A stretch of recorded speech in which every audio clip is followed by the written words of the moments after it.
देखो पौधे के भाग जिसको हम खाते हैं अलग अलग, ये पहले आपको पढ़ाए भी थे कि जड़ क्या है, मूली गाजर चुकंदर, तना क्या है, आलू प्याज अदरक। बस 2 याद आपको है तो काम हो गया खत्म।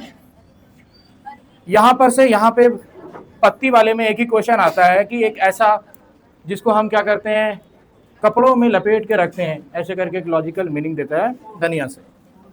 तो यहां से 2 चीजें याद रखना है, मूली गाजर चुकंदर, आलू प्याज और अदरक। ये 2 पॉइंट हो गए। यहां से क्वेश्चन बन के आता है कि कौन चीजें कहां से आई। तो ये क्लास 4 की एनसीईआरटी में एक कविता है, उसी में यह डाला गया है कि कहां से कौन सा सामग्री भारत आया। क्या भारत में सारी सामग्री क्या भारत की खुद की अपनी है? जैसे सुने होंगे कि तंबाकू पुर्तगाल से आया, आलू पुर्तगाली लेके आया। जब ब्रिटिश ईस्ट इंडिया कंपनी धीरे धीरे आ रही थी तो पुर्तगाल ईस्ट इंडिया कंपनी भारत लेके आई। हरी मिर्च टमाटर और आलू कहां से आया? साउथ अमेरिका से। 3 चीजें हैं, हरी मिर्च टमाटर और आलू। आलू पे 2-3 बार क्वेश्चन बना है। हरी मिर्च टमाटर आलू साउथ अमेरिका से आया। गोभी और मटर यूरोप से। कॉफी बीन्स और भिंडी अफ्रीका से। सोयाबीन चीन से आई। अगला मिसलेनियस फैक्ट है कि लिंगू फेम कहां के लिए फेमस है? हांगकांग सांप। सरसों के तेल में मछली कहां? कश्मीर। सोयाबीन या नारियल के तेल में मछली कहां? गोवा। कश्मीर उल्टा हो गया यहाँ पे, नारियल के तेल में दोनों कश्मीरी हो गया, तो यहाँ पे क्या होता? गोवा। अब देखो केला की सब्जी और टैपियोका, यहाँ पे 3 सवाल बन के आता है कि यहाँ पे एक सवाल ये बन के आता है, केला सहजन कचनार 3 चीजें। तो पहला, केला की सब्जी कहां? केरल।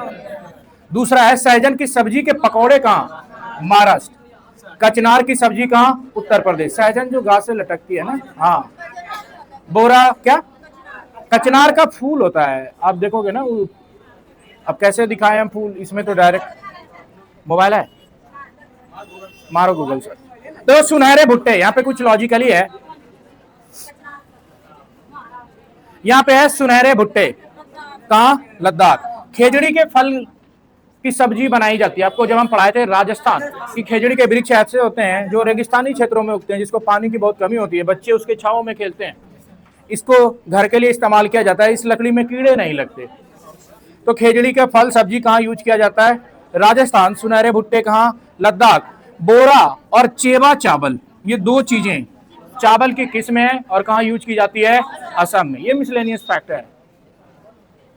केला की सब्जी कहाँ? केरल। सहजन की सब्जी कहाँ? महाराष्ट्र। कचनार की सब्जी कहाँ? उत्तर प्रदेश। बोरा चेबा चावल कहाँ? असम। सुनहरा भुट्टा कहाँ? लद्दाख। खेजड़ी के फल की सब्जी कहाँ बनाई जाती है? राजस्थान में। अब आगे है मिड डे मील कार्यक्रम।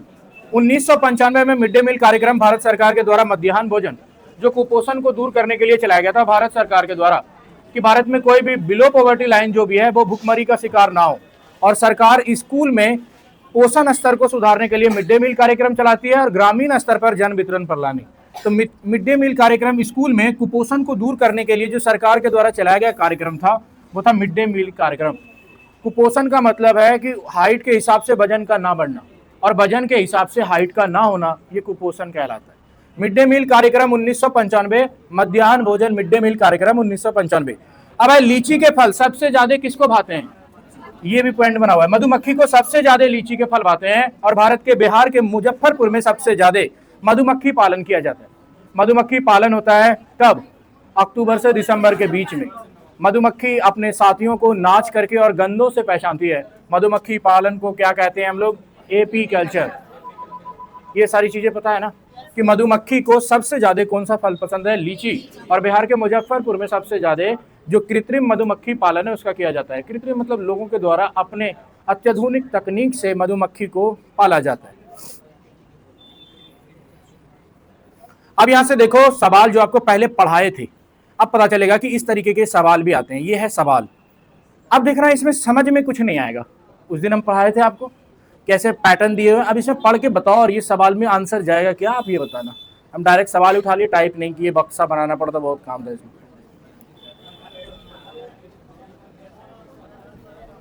कि निम्नलिखित तालिकाओं का अध्ययन कीजिए। ए जून दिसंबर, दो डेट दिया गया है, हम आपको ऐसे ही पढ़ाए थे ना कि 2 अलग अलग टाइम ड्यूरेशन दिया रहेगा। पेट्रोल का मूल्य लीटर में इतना है, इतना। डीजल का मूल्य लीटर में इतना है। उपयुक्त तालिकाओं का अध्ययन करते हुए ऐसे जब सवाल आते हैं तो बच्चा डायरेक्ट स्किप कर देता है कि अब करे क्या, इतना बड़ा सवाल आ गया। तो सवाल जितने बड़े उतना इजी।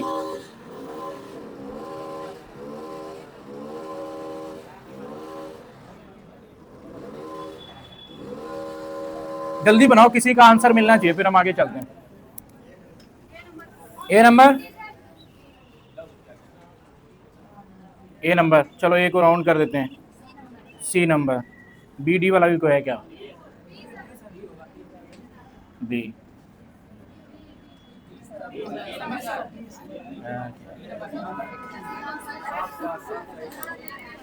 अच्छा आप बताओ, ये कि ए भी चला गया बी भी चला गया क्या यार, तो ये कहना क्या चाह रहा है, पहले उस पर फोकस करते हैं, ठीक है? कि सवाल देख के घबरा जाओगे, क्वेश्चन नहीं बनेगा। यहाँ पे दो चीजें हैं, एक तो ईबीएस में पेट्रोल डीजल का यूज किया गया है, प्राकृतिक संसाधन है ये सारी चीजें, और दूसरा है कि इसमें मूल्य के बारे में पूछा गया है। तो यहाँ पे पहला है कि पेट्रोल डीजल की अपेक्षा अधिक महंगा ईंधन है। पेट्रोल डीजल की अपेक्षा अधिक महंगा ईंधन है ए में। तो पेट्रोल का मूल्य कितना है? 47, डीजल है 35। बाद में भी ये दोनों के महंगाई में अंतर रह गया कि नहीं? यानी ए क्या है? सही है।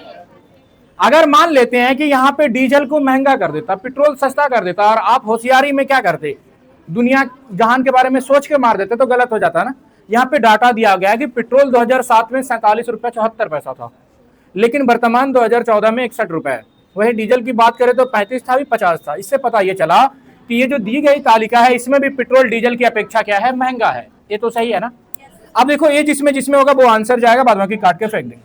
हमारे पास आंसर दो ही बच गया, सी और डी। पहले तो एक ही ऑप्शन से समझ में आ गया। एक ऐसे ही बोल रहा है कि पेट्रोल डीजल की अपेक्षा अधिक क्या है? महंगा है, और दिख भी रहा है कि ये है 47 तो ये 35 है, ये 61 हुआ तो ये 50 ही है, महंगा तो है ना। बी में कह रहा है डीजल सस्ता है इसलिए सार्वजनिक परिवहन इस पर चलता है। यहाँ पे दूसरा, पेट्रोल की अपेक्षा डीजल के मूल्य में वृद्धि का प्रतिशत अधिक है। अब वृद्धि का प्रतिशत कैसे पता चलेगा? आपको वृद्धि सिखाए थे हम। तो वृद्धि का प्रतिशत यहाँ देखो, 47 से ये हो गया कितना? 61, और ये 35 से हो गया 50। अगर हम लोग वृद्धि प्रतिशत ऐसे नॉर्मली देखें तो 35 से 15 50 बढ़ा, और यहां देखो, और इसमें कितना बढ़ा? 47 से 47 30 50 14 बढ़ा समथिंग। लेकिन यहां देखो 21 से 51 गया 31। इसमें देख के लग रहा है कि पेट्रोल जो है ना थोड़ा सा डीजल ज्यादा बढ़ा, प्रतिशत छोड़ देते हैं कि इसमें जो है ना ड्रामा कर रहा है। तो हम अगर प्रतिशत दोनों का निकालेंगे तो दोनों में वृद्धि निकालना पड़ेगा कि कितना % का वृद्धि हुआ। तो गेस करके ये देख लेते हैं कि पेट्रोल से ज्यादा डीजल क्या हो गया? महंगा हुआ, ज्यादा बढ़ा। तो इन द सेंस पेट्रोल की अपेक्षा डीजल के मूल्य में वृद्धि का प्रतिशत क्या हो गया? ज्यादा बढ़ गया। लेकिन यहाँ पे हमारे पास जो ऑप्शन है ये 4 है और 3 है, दो की तो बात ही नहीं करता है ना। तो परसेंटाइल निकाल के पागल हो जाओगे। तो आपको अटैकिंग एरिया पहला ए से पता चल गया कि अब हमको सीरीज जो देखना है 3 और 4 का देखना है। आप अगर 2 पे लसक गए तो प्रतिशत ही निकालते रह जाओगे। तो 2 को हमको कोई मतलब नहीं है, 2 करते हैं स्किप। बच गया 3 और 4। क्या है कि डीजल सस्ता है इसलिए सार्वजनिक परिवहन इस पर चलता है। सार्वजनिक का मतलब है कि जो भी ज्यादातर जो परिवहन है सार्वजनिक, यानी लोगों के लिए जो काम आए, जैसे सार्वजनिक भवन जिसमें सब लोग रहते हैं। तो सार्वजनिक परिवहन जो सरकारी परिवहन है वो ज्यादातर डीजल की होती है, क्योंकि डीजल सस्ता है। डीजल सस्ता है, और ये ऑलरेडी बोला है कि डीजल क्या है? सस्ता है। यानी 3 तो दिखता है। 4 कह रहा है कि डीजल पेट्रोल से सस्ता ईंधन है, लोगों को डीजल वाली गाड़ियां खरीदनी चाहिए। अब यहाँ पे 4 कह रहा है कि डीजल पेट्रोल से सस्ता ईंधन है, लोगों को डीजल वाली गाड़ियां खरीदनी चाहिए। अब देखो सरकार की जो सार्वजनिक परिवहन है ना वो डीजल पे चलती है, डीजल सस्ता है। अब यहाँ पे लोगों को खरीदनी चाहिए, लोगों की ठेकेदारी आदमी सिर्फ डीजल के वजह से नहीं ले सकता। अब यहाँ पे आंसर देख लो, 1 और 4 है, और 1 और 3 है।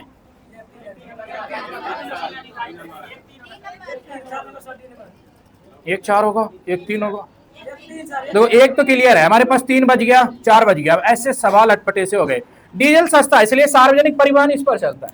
ज्यादातर जो गाड़ी है वो सरकारी गाड़ियां हैं, नगर निगम की जो गाड़ियां हैं वो ज्यादातर डीजल पे चलती है, सार्वजनिक परिवहन, क्योंकि डीजल सस्ता है। 4 कह रहा है डीजल पेट्रोल से सस्ता ईंधन है, लोगों को डीजल वाली गाड़ियां खरीदनी चाहिए। लोगों को डीजल वाली गाड़ियां खरीदनी चाहिए सिर्फ सस्ता आधार नहीं होता है, सरकार का सस्ता आधार होता है, क्योंकि सार्वजनिक चीजों के लिए जो भी यूज करते हैं वो सस्ती हो। ईबीएस में क्या बोला गया है कि अगर हम बच्चों को कोई प्रोडक्ट दिखाएं वो सस्ती हो, सार्वजनिक संसाधन भी सस्ते होने चाहिए। लेकिन लोगों को ये यूज करे क्योंकि ये सस्ता है। इससे क्या होगा कि ये लोगों पे डिपेंड करता है, हर लोगों को हम एक जैसे संसाधन को यूज नहीं कर सकते, लेकिन सार्वजनिक जनों में यूज कर सकते हैं। इसलिए इसका आंसर क्या हो जाएगा, सरकार के फेवर में जाएगा 1 और 3। इससे पहले भी हम आपको ये बताए थे। जब भी पब्लिक और सरकार के बीच में पार्टिसिपेशन होगा, हम सरकार के फेवर में खड़े होंगे, पब्लिक के फेवर में नहीं खड़े होंगे, क्योंकि पब्लिक बहुत सारी चीजें सस्ती नहीं देखती।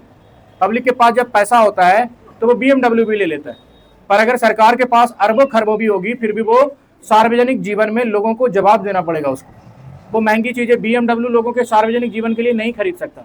इसीलिए लोगों के हित में ये सस्ता, इससे तीन ज्यादा बेहतर हो गया 4 के मुकाबले में, क्योंकि यहाँ लोग और सार्वजनिक परिवहन हो गया। तो ज्यादातर सार्वजनिक परिवहन डीजल पर चलती है, और ये नॉर्मली है। आप देखोगे बस, बड़ी बड़ी ट्रक हैं, ये सारी डीजल पे चलती है, सस्ता परिवहन है। सार्वजनिक का मतलब है जो लोगों के लिए यूज में है। जैसे जो भवन बनता है, सामुदायिक भवन, उसको बोलते हैं सार्वजनिक भवन, सारे लोग बैठ सकते हैं, उठ सकते हैं। जो सरकार के द्वारा सरकारी बस चलाई जाती है उसको बोलते हैं सार्वजनिक वाहन। तो यही आधार है। इसका आंसर हो गया 1 और 3। दो चीजें हैं कि सरकार और आम जनता के बीच में जब भी टकराव होगा, आंसर 1 3 जाएगा। लेकिन यहीं पर अगर 1 3 4 होता तो आंसर 1 3 4 चला जाता।